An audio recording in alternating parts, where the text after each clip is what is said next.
നിങ്ങളുടെ favourite shows ഇനി ഒരിക്കലും മിസ്സാവില്ല. ഇപ്പോൾ C5 കാണും നിങ്ങളുടെ ഫേവറേറ്റ് ഷോസ് തികച്ചും സൗജന്യമായി. നാളെ തന്നെ സുമലതയും കൂട്ടി പോയിട്ട് വാ. ഓക്കേ അമ്മേ.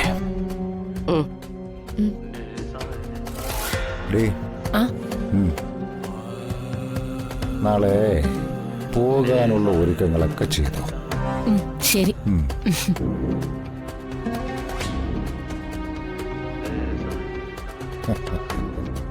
വന്ദന ആ രാജീവിന്റെ കൊച്ചിനെ ഒതുക്കാനാ ഈ കുറുപ്പിന്റെ പരിപാടി എന്ന് ഇവരുണ്ടോ അറിയുന്നു. ഈ കുറുപ്പിന്റെ കണക്ക് അങ്ങനെ പിഴയ്ക്കാറില്ലല്ലോ. ആ ആ ആ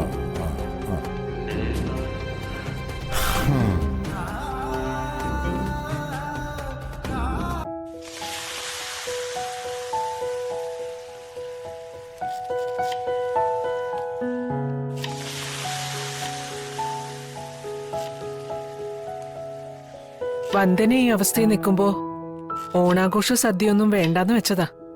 പിന്നെ ഹരിതയുടെ അച്ഛനമ്മമാരുടെ വരവും ഓണവും ഒക്കെ ഒന്നിച്ചായതുകൊണ്ടാ പിന്നെ സദ്യ ഒരുക്കണമെന്ന് തീരുമാനിച്ചത്. ഈ കുടുംബത്തോടുള്ള ശത്രുതയും വിദ്വേഷമൊക്കെ ഉള്ളിൽ വെച്ചുകൊണ്ടായിരിക്കും അവരുടെ വരവ്. എന്നാലും അവരെ മാന്യമായിട്ട് സൽക്കരിക്കേണ്ടത് നമ്മുടെ കടമയാ. അതെ.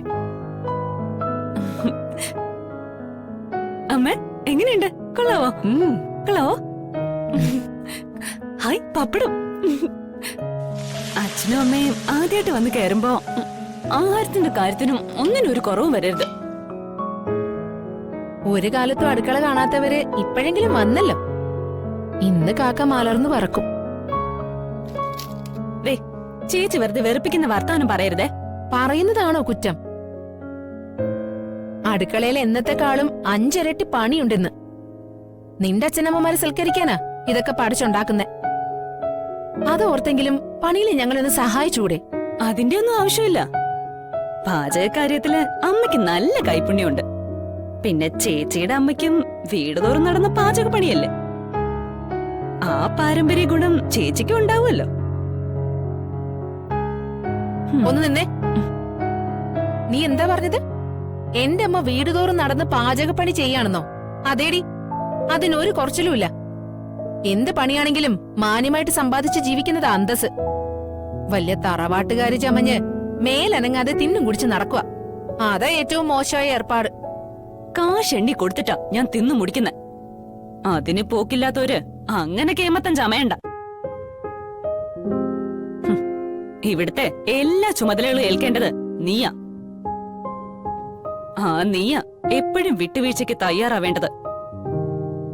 ഹരിതേ, നിന്റെ അച്ഛനെയും അമ്മയും വേണ്ട രീതിയിൽ സൽക്കരിക്കാനൊക്കെ എനിക്കറിയാം. മോളുടെ കാര്യം നോക്കിപ്പോ.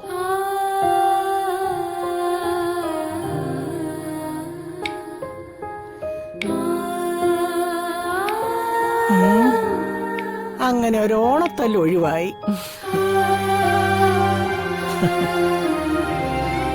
ശത്രുതയിലായിരുന്ന 2 കുടുംബങ്ങളെ തമ്മില് യോജിക്കുമല്ലോ എന്നുള്ള സന്തോഷത്തിലാ ഹരിത. ആ ഉത്സാഹവും സന്തോഷവും നമ്മളായിട്ട് ഇല്ലാതാക്കല്ലേ മോളെ.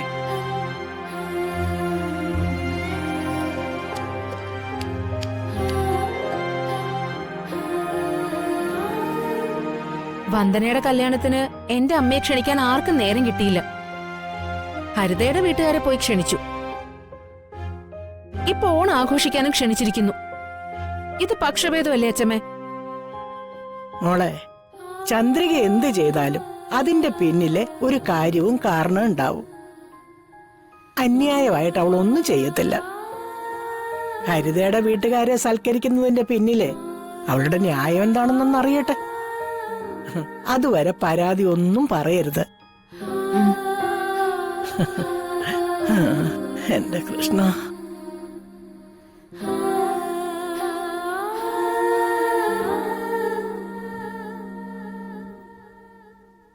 ഒരോണമായിട്ട് എല്ലാവരെയും ഒരുമിച്ച് കാണാം എന്ന് കരുതിയ ഈ ദിവസം തന്നെ ഇവിടേക്ക് വരാൻ ഞാനും സുമലതയും തീരുമാനിച്ചത്. ഇവിടെ വന്നപ്പോഴോ മാധവൻ നായരൊട്ടില്ലതാനും. അച്ഛൻ വർക്ക് ചെയ്യുന്ന സ്ഥലത്ത് ഓണാഘോഷവും ഓണസദ്യയൊക്കെ ഇന്നാ. അച്ഛനാ അതിന്റെ മേൽനോട്ടം. ഒഴിച്ചുകൂടാനാവാത്തോണ്ടാ.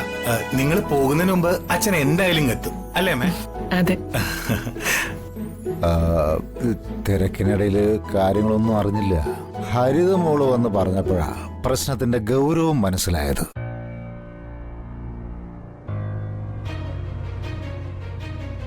ഇപ്പൊ പിന്നെ നിങ്ങളുടെ ദുഃഖത്തിൽ പങ്കുചേരാനും ആശ്വസിപ്പിക്കാനുമാണ് ഞങ്ങൾ വന്നത്. പലരും ആശ്വസിപ്പിക്കാൻ വന്നെങ്കിലും ശത്രുത മറന്ന് നിങ്ങൾ വന്നപ്പോ വലിയ ആശ്വാസായി. മനസ്സ് വല്ലാതെ തണുത്തു. നന്ദിയുണ്ട് സർ.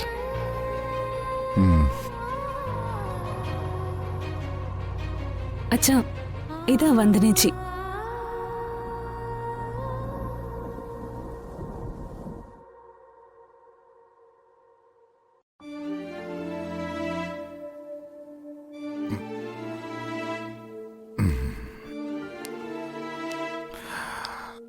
മോളെ നിന്നെ എങ്ങനെ ആശ്വസിപ്പിക്കണമെന്ന് എനിക്കറിയില്ല.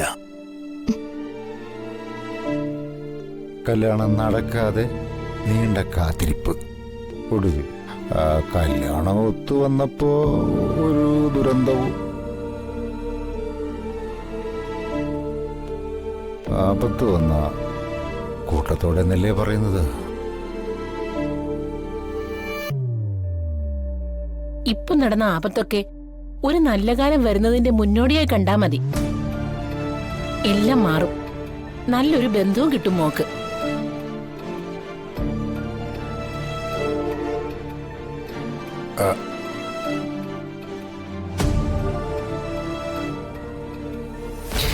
അപകടം ആരോ കരുതിക്കൂട്ടി ചെയ്യിച്ചതാണെന്ന് ഞങ്ങൾക്ക് സംശയമുണ്ട്.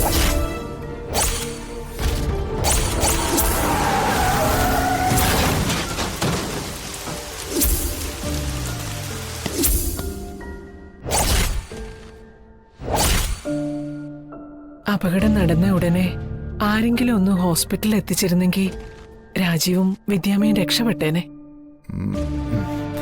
അല്ല, എന്റെ മോൾക്കൊരു ജീവിതം കിട്ടിയേനെ. ഒരു ദാക്ഷിണ്യം അവര് കാണിച്ചില്ല, ദുഷ്ടന്മാര്.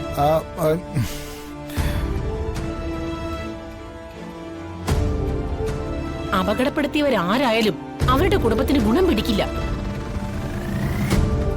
നശിച്ചു പോവുകയുള്ളൂ. ഇതേ ഒരു പെണ്ണിന്റെ താലിശാവാ.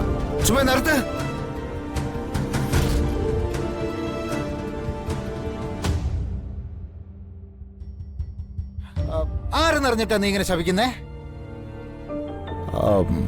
നല്ലൊരു ഓണമായിട്ട് നമുക്ക് മറ്റെന്തെങ്കിലും പറഞ്ഞൂടെ? മുത്തശ്ശി ഇതൊക്കെ ഒന്ന് പറഞ്ഞ് മനസ്സിലാക്കി കൊടുക്ക്. ശപിക്കാൻ കണ്ട നേരം. ഡൗൺലോഡ് ചെയ്യൂ C5 ആപ്പ്. കാണൂ എല്ലാ എപ്പിസോഡുകളും സൗജന്യമായി.